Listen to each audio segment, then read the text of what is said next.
Welcome to my channel साहित्य classes. आज हम लोग पढ़ेंगे फ्रेंच काफका का एक एशे बिफोर द लॉ। और बिफोर द लॉ मतलब ये ऐसा एक शॉर्ट स्टोरी है फ्रेंच काफका का कि जैसे हम लोग ना जस्टिस तो सबको चाहिए। एसएस मतलब जस्टिस सबके लिए एसएस है, लॉ सबके लिए एसएस है। लेकिन जो स्ट्रगल करना पड़ता है कॉमन पीपल को लॉ को पाने के लिए कॉमन लाइफ में, ये सब चीज़ इस पोइट्री में सॉरी इस ऐसे में before the law by French Kafka बहुत सारा सिंबल्स है जो कि डिफरेंट थीम को रिप्रेजेंट करता है इस पोएम में। फिर क्या है ना, आपका जो ब्यूरोक्रेसी अथॉरिटी के बारे में वो बोले हैं। और इस वीडियो में अगर आप लोग इस वीडियो देखेंगे तो इस ऐसे को समझने के लिए और कुछ दूसरा रिसोर्स और सोर्स आपको मतलब नहीं लगेगा, दरकार ही नहीं पड़ेगा। तो मेरे वीडियो को शुरू से एंड तक ज़रूर देखना। और I believe that you will get all the things what you want और टू अंडरस्टैंड दिस ऐसे before the law. So let's start. So यहाँ पे देखो फ्रंट पेज में भी मतलब पहले ही आपके पेज में बहुत सारा चीज़ इन्फॉर्मेशन यहाँ पे दिया गया है, तो आप लोग इसको ज़रूर देखना। और ये एक पैरेबल है, मतलब एक शॉर्ट स्टोरी, और इनमें से मतलब इसमें मोरल भी है। सो लेट्स स्टार्ट द स्टोरी। तो यहाँ पे ना मतलब आपको पूरा स्टोरी भी मिल जाएगा, उसके साथ क्रिटिकल एनालिसिस समरी सब कुछ इस वीडियो में आपको मिलेगा। सो फर्स्ट हम लोग देखते हैं before the law written by French Kafka. So यहाँ पे देखो आप लोग आपको दिखाई दिया होगा कि एक पिक्चर भी यहाँ पे मैं दी हूँ। तो इस पिक्चर को भी देखना और ऐसे को भी समझने के लिए ट्राई करना। So before the law starts a डोरकीपर. To this doorkeeper there comes a man from the country and prays for admittance to the law. But the doorkeeper says that he cannot grant admittance at the moment. So दूर गांव से country man, एक country से एक man आते हैं एक मतलब क्या करने के लिए, बिफोर द लॉ स्टार्ट से डोरकीपर। एक लॉ है, मतलब जैसे अगर हम लोग लॉ को एक हाउस के साथ रिप्रेजेंट करते हैं और एक ऑफिस के जस्टिस देने के जगह को अगर हम लोग मानते हैं तो एक लॉ है, उसके बाहर में एक डोरकीपर है। और डोरकीपर यहाँ पे क्या है, खड़ा हुआ है वो लॉ के सामने, मतलब एक हाउस के सामने और ऑफिस के सामने। और कंट्री से एक मैन आते हैं और वो बोलते हैं मुझे लॉ को एसेस करना है, तो मुझे लॉ मतलब जस्टिस चाहिए, तो मुझे अलाउ करो अंदर जाने के लिए। Let me allow to enter into the room और he praise for the admittance into the law. Law को पाने के लिए वो मतलब अंदर जाने के लिए डोर कीपर को परमिशन मांगते हैं। तो डोर कीपर अभी बोलता है कि अभी तो मैं परमिशन नहीं दे सकता हूँ इस मोमेंट में। The man thinks it over, says that he cannot grant, the man thinks it over and then asks if he will be allowed in later. It is possible, says the doorkeeper, but not at the moment. तभी तो जो man country से आए हैं वो थोड़ा निराश हो जाते हैं, मतलब मेरा जो मेहनत है उतना दूर से आना ये सब बेकार हो गया। फिर बाद में बोलते हैं अगर मैं यहाँ पे वेट करूँगा तो क्या पॉसिबल है मैं अंदर जा पाऊँगा। तो तभी डोरकीपर बोलता है हाँ ये तो पॉसिबल है, लेकिन अभी के लिए नहीं है, अभी के लिए मैं आपको अलाउ नहीं दे सकती हूँ। Since the gate stands open as usual and the doorkeeper steps to one side and the man stoops to peer through the gateway into the interior. Observing that, the doorkeeper laughs and says, if you are so drawn to it, just try go in despite my veto. But take note, I am powerful and I am only the least of the doorkeepers. तो तभी क्या होता है, door तो open रहता है, वो law के हाउस की डोर ओपन रहता है, लेकिन क्या है ना, डोर कीपर मतलब ओपन रहता है और डोर कीपर सामने पे खड़ा रहता है, और वो फिर भी उसको अलाउ नहीं देते हैं मैन को। तभी मैन क्या करते हैं, तो एक साइड में जब डोर कीपर खड़ा रहते हैं, तो तभी जो कंट्री मैन आए हैं वो थोड़ा झांकते हैं अंदर को डोर से। तो तभी इधर उधर जब झांकते हैं, तो तभी डोर कीपर क्या करते हैं, थोड़ा हंसते हैं और बोलते हैं, ठीक है, अगर जाना चाहते हो तो मेरे बिना परमिशन के अगर जाना चाहते हो तो जाओ, लेकिन इतना याद रखना कि मैं जो मतलब वहाँ के अंदर और 3 क्या है, और बड़ा बड़ा डोर कीपर हैं, अंदर अंदर आपको डोर कीपर मिलेंगे। और तभी क्या है ना, आपको वहाँ पे जो डोर कीपर, मैं तो कम पावरफुल हूँ उनसे, मेरे से और ज़्यादा क्या है, पावरफुल लोग वहाँ पे रहते हैं, मतलब डोर कीपर हैं। तो अगर मैं ऐसा हूँ तो और कितना पावरफुल डोर कीपर्स अंदर होंगे, जस्ट इमेजिन। इसको याद करना बोल रहे हैं। The third doorkeeper is already too so terrible that even I can not bear to look at him. तो तभी वो बोल रहे हैं कि जो थर्ड नंबर का क्या है, जो डोर कीपर है, वो मतलब इतना टेरिबल है, इतना भयंकर है कि मैं उनको देख नहीं पाता हूँ। तो सोचो आपका कंडीशन क्या होगा। So these are difficulties the man from the country has not expected. The law, he thinks, should surely be accessible at all times and to everyone. But as he now takes a closer look at the doorkeeper in his fur coat, with his big sharp nose and long, thin, black tartar beard, he decides that it is better to wait until he gets permission to enter. तो तभी वो country से जो man आए हैं law पाने के लिए, वो बोल रहे हैं, मैं कभी सोचा नहीं था कि लॉ को एसेस करना और जस्टिस को पाना इतना डिफिकल्ट है। तभी he thinks should surely be, तो लॉ को तो सब लोग एसेस करना चाहिए, सब टाइम लॉ अवेलेबल होना चाहिए सबके लिए, लेकिन ये क्या हो रहा है। तभी वो मैन जो कोट कंट्री से आए हैं, एक फर कोट में हैं, ब्लैक हैं, वो डिसाइड करते हैं कि he gets permission to enter. तो कभी ना कभी उनको तो परमिशन मिल जाएगा लॉ को एसेस करने के लिए। Let me wait. तभी कंट्रीमैन बोलते हैं कि मैं थोड़ा वेट कर लेता हूँ। तभी the doorkeeper gives him a stool and lets him sit. फिर बाद में क्या होता है, जो डोर कीपर हैं उनको एक स्टूल ला के देते हैं और आप थोड़ा बैठिए बोलते हैं।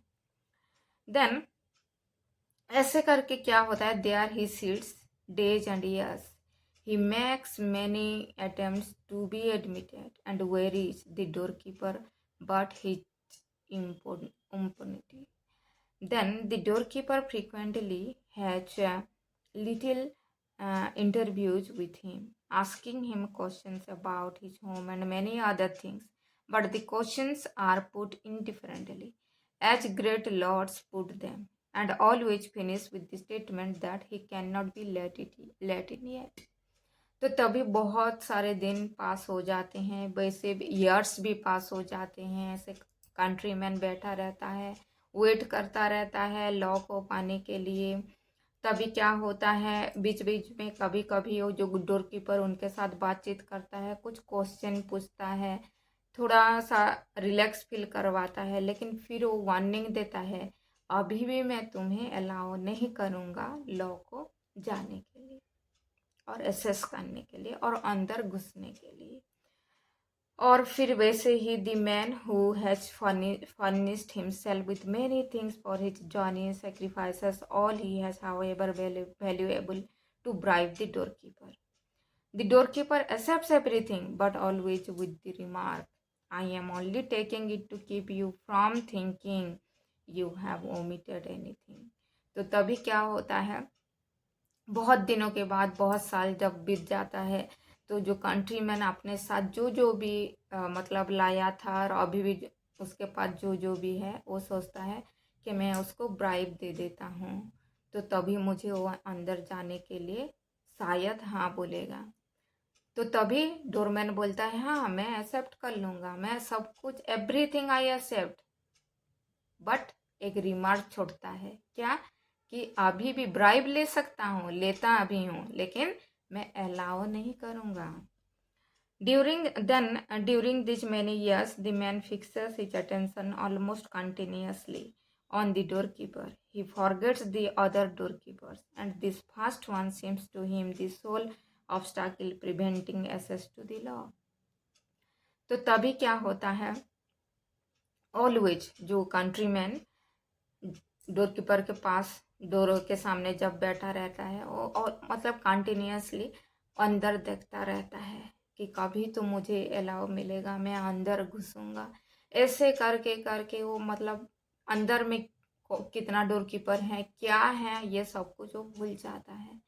एक को बाहर में देख के वो अंदर के चीज को वो भूल जाता है, क्योंकि एक ही उनका क्या है, ऑब्स्टैकल बन रहा है अंदर जाने के लिए और लॉ को पाने के लिए।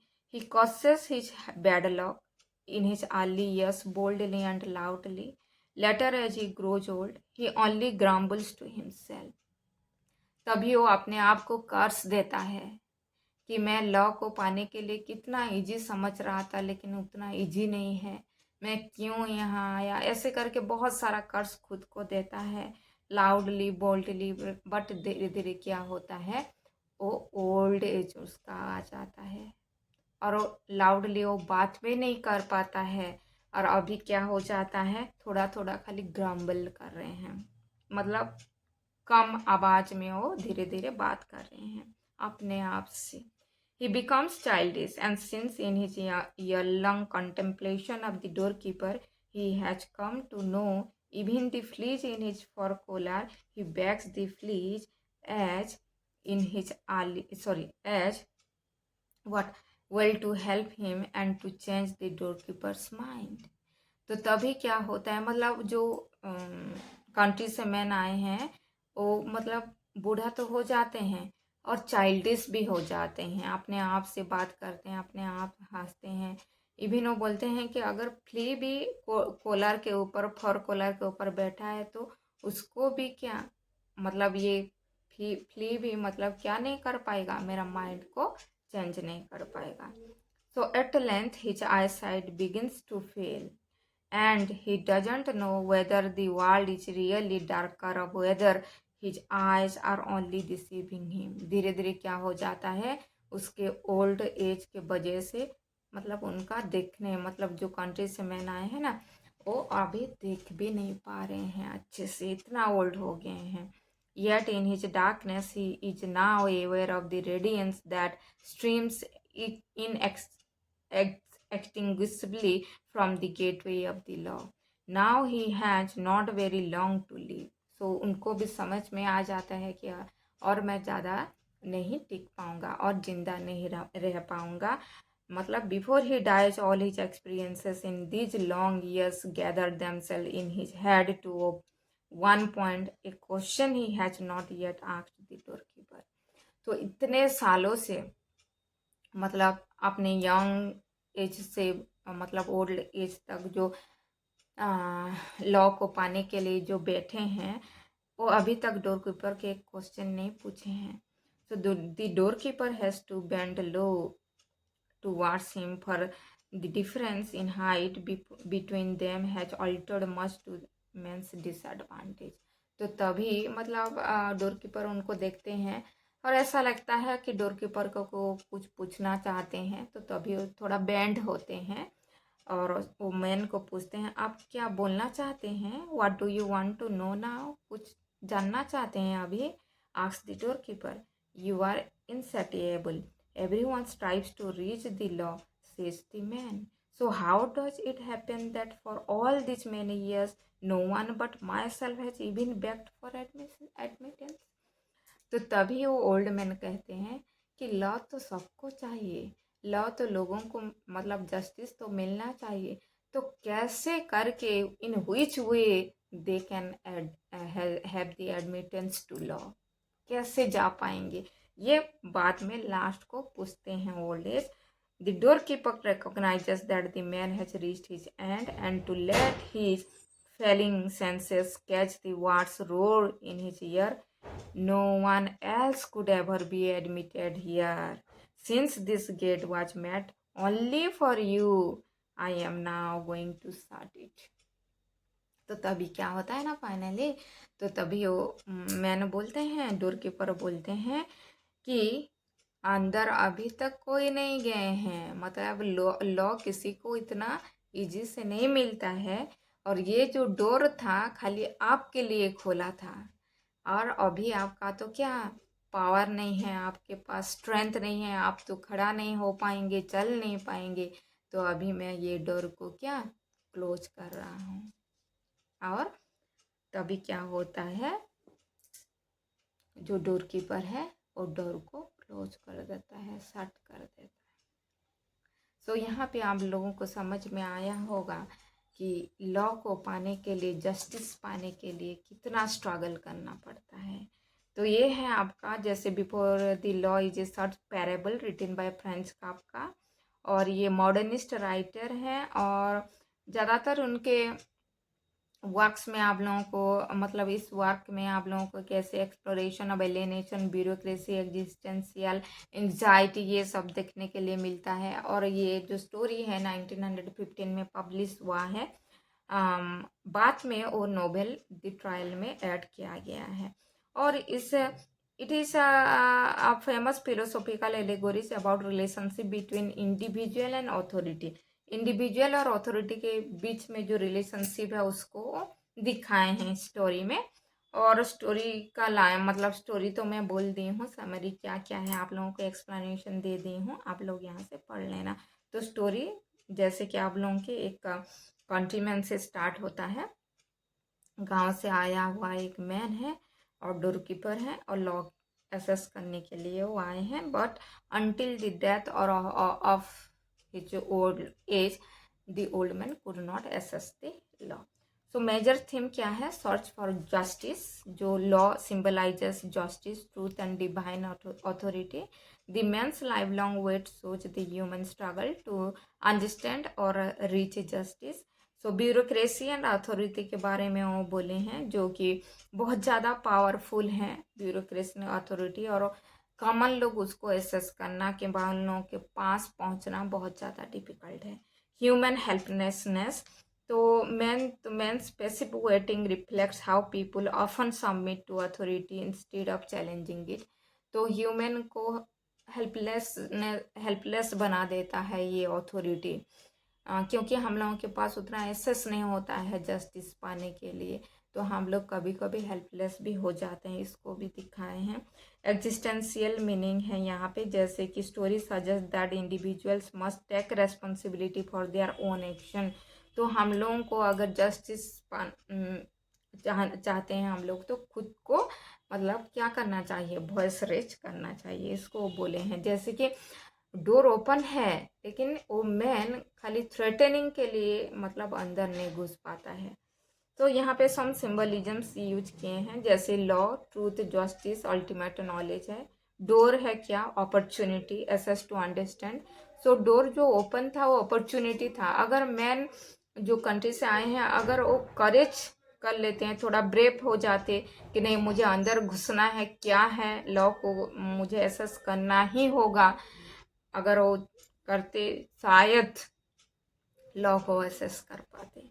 तो डोर कीपर जो हैं वो अथॉरिटी को दिखाते हैं, ब्यूरोक्रेटिक पावर को दिखाते हैं। मैन फ्रॉम द कंट्री वो ऑर्डिनरी ह्यूमन बींग को दिखाते हैं। और उनका स्टाइल जो है वो narrative parable like narrative style है, स्टोरी टेलिंग स्टाइल है। The language is simple but deeply symbolic and philosophic है, and story is often interpretation which is typical Kafka's work. को काफका का वर्क में ऐसा सारा बहुत सारा चीज़ आप लोगों को देखने के लिए मिलेगा। So I thinks this video will helpful for you, for your knowledge, and you may get all those things what you want from this video. So thank you watching my video. Bye bye.